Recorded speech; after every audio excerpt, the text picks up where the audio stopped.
Yo, what's going on, guys and girls? Have you guys ever met that one person that when you talk to them about their past relationships, they blame their ex for everything? Like, oh, like he was a liar, she was a manipulator, he did this, she did that. And initially, what they say kind of makes sense, like you believe them, but then the more you get to know this person, you realize that they were they were the problem the whole time, they were the common denominator. That's how I feel about Justin Herbert. The thing I hate most about Justin Herbert is people love to talk about him like he's this uber talented top five quarterback, and it's always his team. It's never his fault. Like, I don't know who needs to hear this, but it's been one, two, three, four, 5 seasons, 2 playoff appearances, 0-2 in those games, and 2 god awful performances. But let's get into some of the cope that I've seen just after like a couple minutes of searching. First one, Greg Roman, the greatest at making his quarterbacks look like ass in the playoffs. If Justin Herbert had T. Higgins, would the Chargers win this game? Justin Herbert would go 20-0 with Tyreek Hill and Jalen Waddle, bro. If Justin Herbert had a real supporting cast, the Chargers would be up by 30 right now, LMFAO, when they lost the Chiefs. If Ladd was playing, what's the score? So this is the list I've compiled of just people I've seen blamed for the Chargers' woes since Justin Herbert got into the league. First off, staff. We've got the offensive coordinator trio. Yeah, trio. Of Joe Lombardi, Kellen Moore, and Greg Roman. And you also got the old head coach, Brandon Staley, and the GM, Tom Telesco. Don't be surprised if Jim Harbaugh ends up on this list within the next year or two. It's kind of how things go and when you're a Chargers fan. Next up, we got players. First off is Jerry Tillery. You saw us a lot when they had like understandably pretty bad defenses. Quentin Johnston, I've seen a lot of that this season. J.C. Jackson, Keenan Allen when he was still on the Chargers, and Austin Eckler. And the what I kind of want to emphasize here, there's probably a lot more that I didn't mention. So if you guys want to, you know, mention that, if you guys want to bring up some polls, let me know down in the comments. Then last category, we've got kind of like the miscellaneous things. First off, you just got defense because it's always the defense's fault. Second, you got O line. Third, specifically run defense. You kind of I've seen this a lot.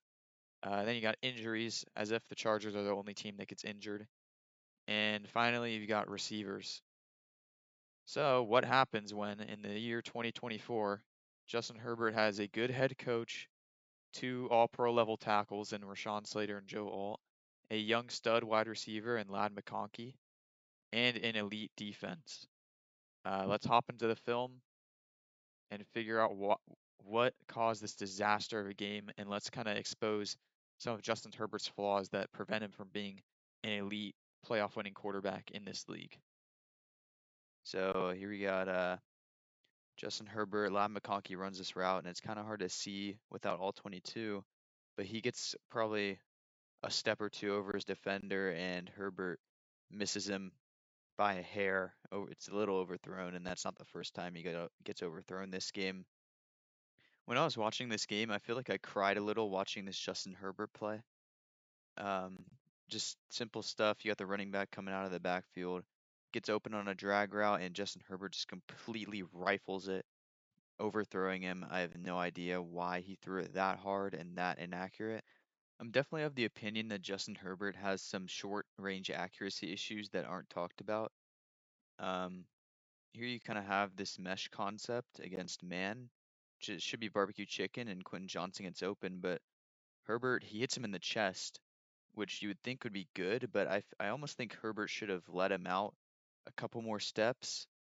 Because, I mean, if you can see here, like Lassiter, if Quinn Johnson catches that and brings it in, Laster's hand is already like punching it out.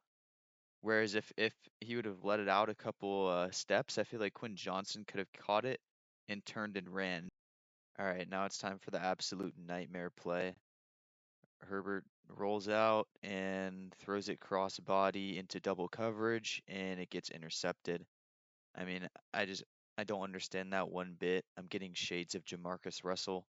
Just an all around sloppy play. You can't do that in the playoffs if you want to win. I'm sorry. It's just you can't do that. Justin Herbert to me is like that one spoiled kid that gets a ton of toys for Christmas and never plays with them. Mind you, it's 6:40 in the second quarter, and the Texans have not scored a single point.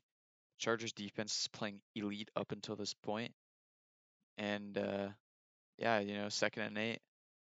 Justin Herbert takes the snap and he rifles it down the field, and you're batted down, buddy.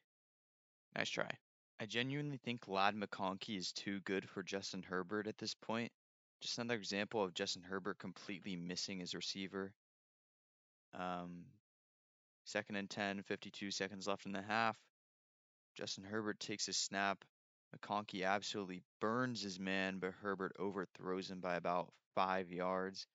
All right, after that blatant overthrow, Justin Herbert, the very next play, said, "I understand it now," and he followed it up with an underthrow.